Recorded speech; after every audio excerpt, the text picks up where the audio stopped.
bahwa dalam sidang pemeriksaan pengadu mengaku pada malam hari tanggal 3 Oktober 2023 pengadu dihubungi teradu untuk datang ke kamar hotelnya. Pengadu kemudian datang ke kamar hotel teradu dan berbincang-bincang di ruang tamu kamar teradu. Dalam perbincangan tersebut teradu merayu dan membujuk pengadu untuk melakukan hubungan badan. 4.3.2.2 bahwa pengadu mendalilkan teradu tidak menjaga asas profesionalitas dan melanggar prinsip proporsional dan profesional sebagaimana dalil pada angka 4.1.2. Berkenaan dengan dalil aduan pengadu bahwa teradu mengirimkan informasi yang bersifat rahasia, terungkap fakta dalam sidang pemeriksaan pada saat komunikasi intens antara teradu dan pengadu pada tanggal 6 Agustus 2023, teradu mengirimkan pesan terusan forward sesuai bukti P6. DKPP menilai tindakan teradu mengirimkan informasi maupun materi tentang pelaksanaan BIMTEK yang pembahasannya masih bersifat internal antara ketua dan anggota KPU tidak sepantasnya disampaikan kepada pengadu yang berstatus sebagai anggota PPLN, apalagi disertai adanya pesan WhatsApp keep secret for your eyes only, for your eyes only dan not for share, menunjukkan bahwa informasi maupun materi yang dibagikan oleh teradu kepada pengadu bersifat penting dan rahasia. Terungkap pula fakta dalam sidang pemeriksaan dalam komunikasi intens tersebut, teradu mengajak pengadu jalan berdua di sela-sela acara BIMTEK di Den Haag bukti P7. Terjadi juga komunikasi intens antara teradu dan pengadu melalui WhatsApp pada tanggal 12 Agustus 2023, vide bukti P13. Dalam komunikasi tersebut, pengadu meminta tolong kepada teradu agar pada saat kunjungan ke Belanda membawakan barang pengadu yang ketinggalan di Jakarta. Kemudian teradu menyanggupi permintaan pengadu dan mengirimkan daftar barang titipan pengadu berupa 1 rompi PPLN, 1 potong baju, 1 potong CD, dan 2 peks cuimi. Terhadap pesan tersebut, pengadu menanyakan apa yang dimaksud dengan CD, padahal barang tersebut tidak termasuk barang yang dititipkan oleh pengadu. Teradu menjawab dengan nada bercanda, "Oh maaf, keselip." Bukti P13. Terhadap fakta tersebut, DKPP menilai tindakan teradu tidak dibenarkan menurut etika penyelenggara pemilu. Teradu terbukti menyisipkan kepentingan pribadi dalam melaksanakan tugasnya. Permintaan teradu untuk jalan berdua dengan pengadu tidak patut dilakukan, mengingat status teradu yang sudah berkeluarga. Selain itu, isi chat teradu yang menuliskan CD yang diakui dalam sidang pemeriksaan adalah celana dalam, menurut DKPP tidak patut dibicarakan, mengingat status teradu sebagai atasan dari pengadu dan teradu sudah berkeluarga. Apalagi dalam pesan pengadu kepada teradu tidak ada titipan berupa CD untuk dibawa ke Belanda. Berkenaan dengan dalil aduan pengadu bahwa teradu memaksa melakukan hubungan badan, terungkap fakta dalam sidang pemeriksaan bahwa pada tanggal 2 sampai dengan 7 Oktober 2023 dilaksanakan kegiatan BIMTEK PPLN di Den Haag. Pada kegiatan tersebut teradu hadir pada tanggal 3 Oktober 2023 dan menginap di Hotel Van der Valk Amsterdam, Belanda. Bahwa dalam sidang pemeriksaan pengadu mengaku pada malam hari tanggal 3 Oktober 2023 pengadu dihubungi teradu untuk datang ke kamar hotelnya. Pengadu kemudian datang ke kamar hotel teradu dan berbincang-bincang di ruang tamu kamar teradu. Dalam perbincangan tersebut teradu merayu dan membujuk pengadu untuk melakukan hubungan badan.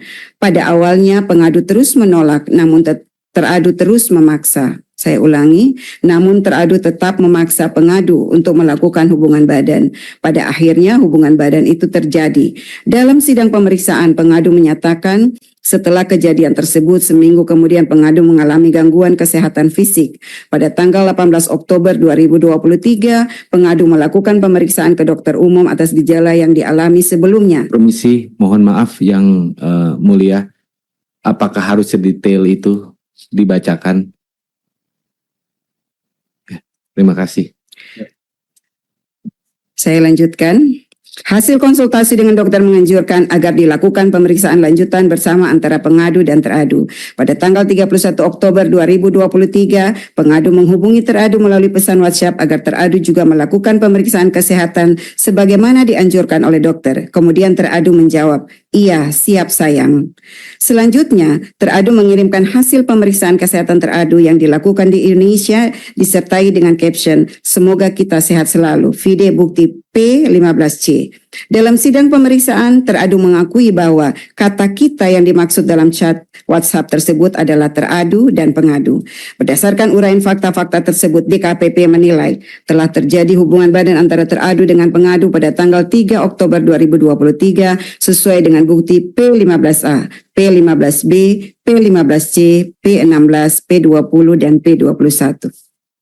Berkenaan dalil aduan pengadu bahwa teradu menyusun dan menandatangani surat pernyataan tertanggal 2 Januari 2024, terungkap fakta dalam sidang pemeriksaan bahwa teradu mengakui membuat dan menandatangani surat pernyataan akuo pada tanggal 2 dan 5 Januari 2024. Bahwa surat pernyataan tersebut dilatar belakangi oleh kedatangan pengadu ke Indonesia dengan maksud menagih kepastian janji teradu untuk menikahi pengadu pasca kejadian pada tanggal 3 Oktober 2023. Bahwa pengadu datang ke Jakarta pada tanggal 9 Desember 2023 difasilitasi oleh teradu berupa tiket pesawat dan menyiapkan 1 unit apartemen dengan nomor 705 di Oakwood Suite Kuningan atas nama Wildan Sukoya untuk dipergunakan pengadu sejak tanggal 8 Desember 2023 sampai dengan 7 Januari 2024 sesuai bukti pihak terkait Ahmad Wildan Sukoya, vide bukti PT2. Akan tetapi pengadu tidak mendapatkan jaminan kepastian dari teradu sehingga pengadu meminta teradu untuk membuat surat pernyataan tertulis di atas materai yang pada pokoknya berisikan janji teradu kepada pengadu. Terhadap fakta-fakta tersebut, DKPP menilai bahwa tindakan teradu membuat surat pernyataan yang berisi janji-janji kepada pengadu layaknya prenuptial agreement atau kesepakatan jaminan suami istri merupakan tindakan yang tidak patut dilakukan oleh teradu. Tindakan teradu membuat surat pernyataan tersebut sangat relevan dengan peristiwa yang terjadi pada tanggal 3 Oktober 2023 di Hotel Van der Valk, Amsterdam, Belanda.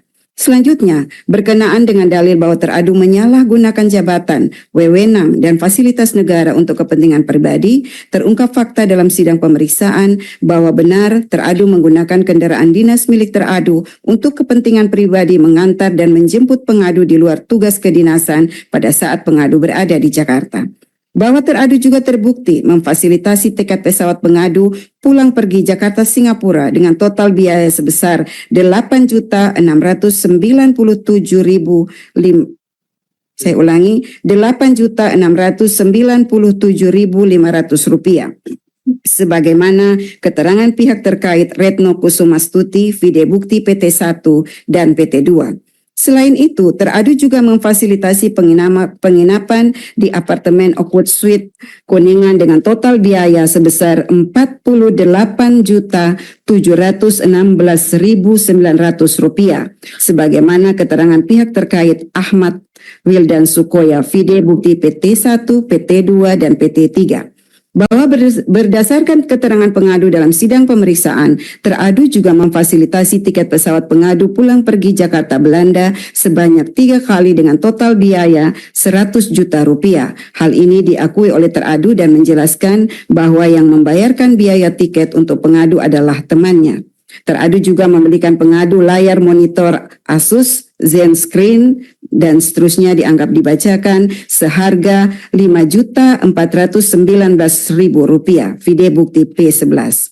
Berdasarkan uraian fakta tersebut di atas, DKPP menilai sepanjang dalil terkait penggunaan mobil dinas, teradu terbukti menyalahgunakan jabatan, wewenang, dan fasilitas negara untuk kepentingan pribadi. Sedangkan terkait dengan uang yang digunakan teradu untuk memfasilitasi pengadu bukan bersumber dari keuangan negara.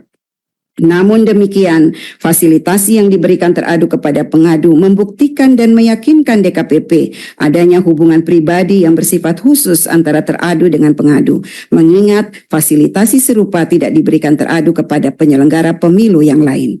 Berdasarkan seluruh uraian pertimbangan di atas, DKPP berpendapat dalil pengaduan pengadu sepanjang pada angka 4.1.2 terbukti dan jawaban teradu tidak meyakinkan DKPP. Teradu terbukti melanggar ketentuan pasal 6 ayat 1, pasal 6 ayat 2 huruf A dan C, pasal 6 ayat 3 huruf E dan F, pasal 17 ayat 1, pasal 10 huruf A, pasal 11 huruf A, pasal 12 huruf A, pasal 15 huruf A dan huruf D, pasal 16 huruf E, dan pasal 19 huruf F, Peraturan DKPP nomor 2 tahun 2017 tentang Kode Etik dan Pedoman Perilaku Penyelenggara Pemilu. 4.4. Menimbang dalil pengadu selebihnya, DKPP tidak relevan untuk mempertimbangkan. 5. Kesimpulan. Berdasarkan penilaian atas fakta persidangan sebagaimana diuraikan di atas, setelah memeriksa keterangan pengadu, jawaban dan keterangan teradu, membaca dan mempelajari kesimpulan tertulis pengadu dan teradu, membaca dan mendengar keterangan saksi ahli pengadu, memeriksa dan mendengar keterangan pihak terkait, dan memeriksa bukti-bukti dokumen yang disampaikan pengadu, teradu, dan pihak terkait, DKPP menyimpulkan bahwa 5.1. DKPP berwenang mengadili pengaduan pengadu. 5.2. Pengadu memiliki kedudukan hukum legal standing untuk mengajukan pengaduan akuo. 5.3. Teradu terbukti melakukan pelanggaran kode etik dan pedoman perilaku penyelenggara pemilu. Berdasarkan pertimbangan dan kesimpulan tersebut di atas. Bismillahirrahmanirrahim. Memutuskan. 1. Mengabulkan pengaduan pengadu untuk seluruhnya. 2. Menjatuhkan sanksi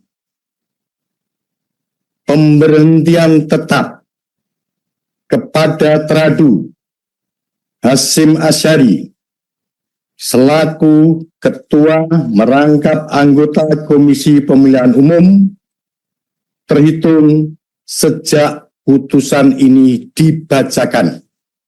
3. Presiden Republik Indonesia untuk melaksanakan putusan ini paling lama 7 hari sejak putusan ini dibacakan. Dan 4. Memerintahkan Badan Pengawas Pemilihan Umum untuk mengawasi pelaksanaan putusan ini. Demikian